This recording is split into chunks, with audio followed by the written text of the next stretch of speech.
Sino ang pinakakalog sa BINI? Ang BINI ay isang sikat na Philippine pop P-pop girl group na binubuo ng 8 miyembro, sina Aya, Colette, Maloy, Gwen, Stacy, Mika, Sheena, at Joanna.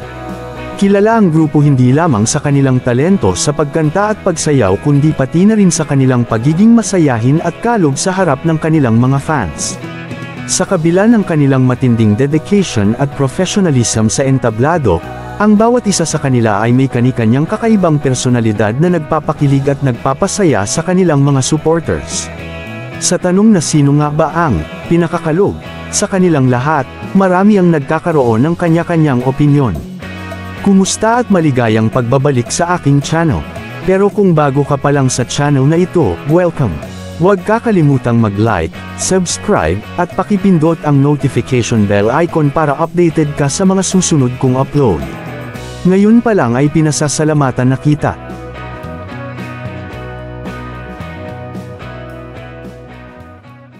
Sino nga ba ang pinakakalog sa BINI?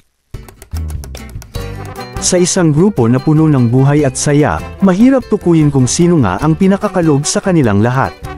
Gayunpaman, base sa mga interviews, behind-the-scenes videos, at social media posts, may ilang miyembro ng BINI na madalas napapansin ng mga fans dahil sa kanilang pagiging bibo o kalog.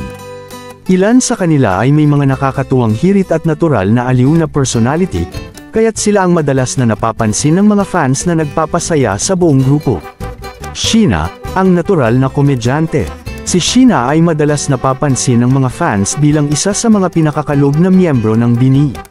Sa kanyang natural na kakayahan na magpatawa, siya ay kadalasang may nakakaaliw na mga reaksyon at hirit sa mga interviews.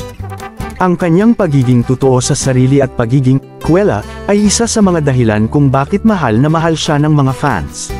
Si Sheena ang tipo ng tao na kayang magbigay aliw kahit sa simpleng bagay lamang. Gwen, ang kulit queen ng BINI. Isa pang miyembro na masasabing kalog ay si Gwen.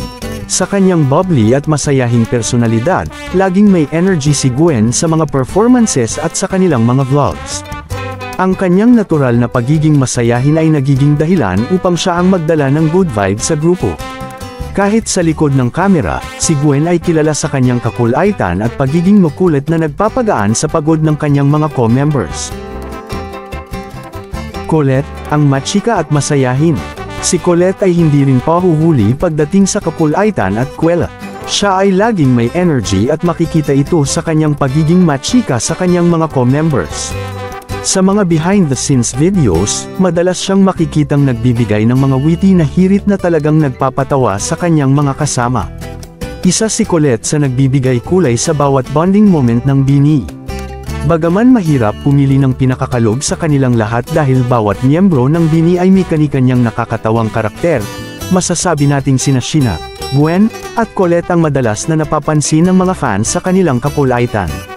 Gayunpaman, ang bawat isa sa kanila ay may angking personalidad na nagbibigay saya at inspirasyon hindi lamang sa kanilang grupo kundi pati na rin sa kanilang mga fans.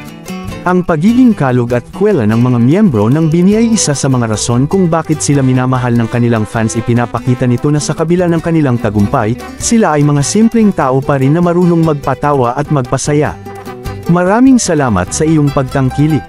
Huwag kakalimutang mag-like, subscribe, at pakipindot na rin ang notification bell icon para sa mga susunod kong content. Hanggang sa muli!